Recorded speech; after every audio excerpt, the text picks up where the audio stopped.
آپ میں سے کوئی بھی شخص، آپ کیا پوری دنیا کے اندر ہر مکاتبہ فکر کے لیے میرا چیلنج ہے، کوئی شخص اس بات کا دعویٰ کر سکتا ہے کہ میں اپنی نماز کے ذریعے بخشا جاؤں گا؟ کوئی ایک ہے؟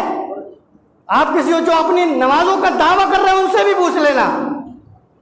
ان سے بھی پوچھ لینا کہ تمہیں اس بات کا یقین ہے کہ جو تم نماز پڑھ رہے ہو اس نماز کے ذریعے بخش دیے جاؤ گے، یا یہ نماز قبول ہو بھی رہی ہے یا نہیں ہو رہی ہے؟ نماز پڑھ رہے ہو الحمدللہ رب العالمین الرحمن الرحیم، ارے مال تو دیا ہی، پیسہ تو ہے ہی نہیں، اس نے تو پیسہ ہی نہیں دیا، سارے حساب کتاب صبح سے لے کے شام تک وہ جو پورا کام دھام کیا ہے سارے کے سارے حساب نماز میں چل رہے ہیں کہ اس کو اتنا دینا ہے، اس سے اتنا لینا ہے، گھر کی شادی بھی کرنی ہے، بیٹی کی بھی شادی کرنی ہے، اس کے لیے مال جمع کرنا ہے، نماز پڑھنے جاؤں گا تو وہ آدھے گھنٹے کی بھی حاضری کاٹ لے گا، 1.5 گھنٹے کی حاضری کا، سارے حساب کتاب نماز میں چل رہے ہیں۔ اب تم خود بتاؤ یہ نماز قابل قبول ہے؟ اب آپ میں سے کوئی ایسا ہو یہ بتا دے کہ ہمیں خیال نہیں آتا تو مجھے بتاؤ، یہ تو نارمل خیال ہے،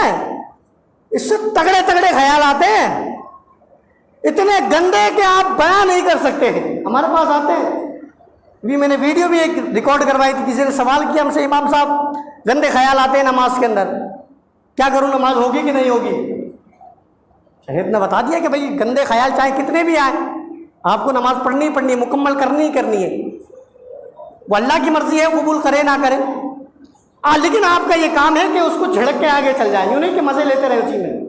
اسی کے بارے میں اور آگے بڑھتے رہے، نہ اس کو جھڑک کر اپنی نماز کے اوپر کنسنٹریشن لے کے آئیں،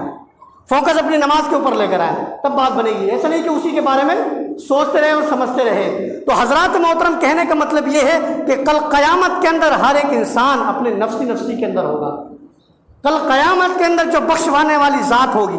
جو حضور علیہ الصلوۃ والسلام رب کی بارگاہ میں شفاعت کرائیں گے، وہ میرے نبی ہی ہوں گے، وہ میرے نبی ہی ہوں گے۔ ہم اس بات کو کہتے ہیں کہ اللہ نے نماز فرض کی ہے، نماز پڑھنی ہی پڑھنی ہے، ہر حال میں پڑھنی ہے، کوئی گزارا نہیں ہے، کوئی بہانہ نہیں ہے، نماز پڑھنی ہی پڑھنی ہے۔ روزے اللہ نے فرض کیے ہیں، روزے رکھنے ہی رکھنے ہیں، جو عبادتیں اللہ نے تم پر فرض کی ہے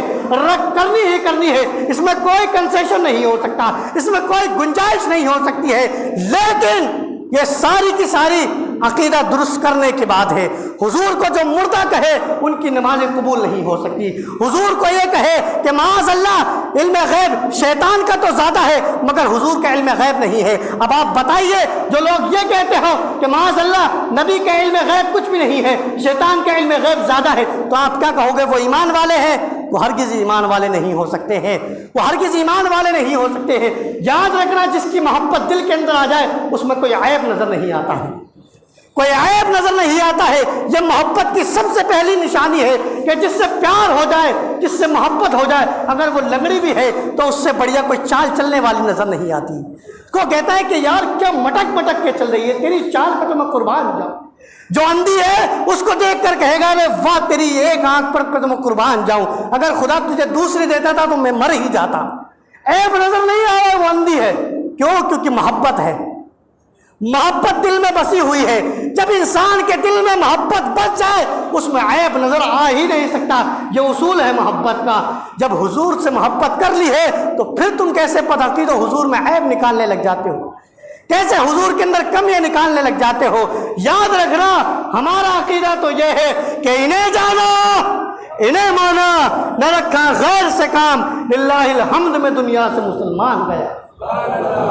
للہ الحمد میں دنیا سے مسلمان گیا۔ اس لیے مسلمانوں اپنے عقیدوں کے، اپنے ایمان کی حفاظت کرو، یہ دور بڑا پرفتن دور ہے، بڑا پرفتن دور۔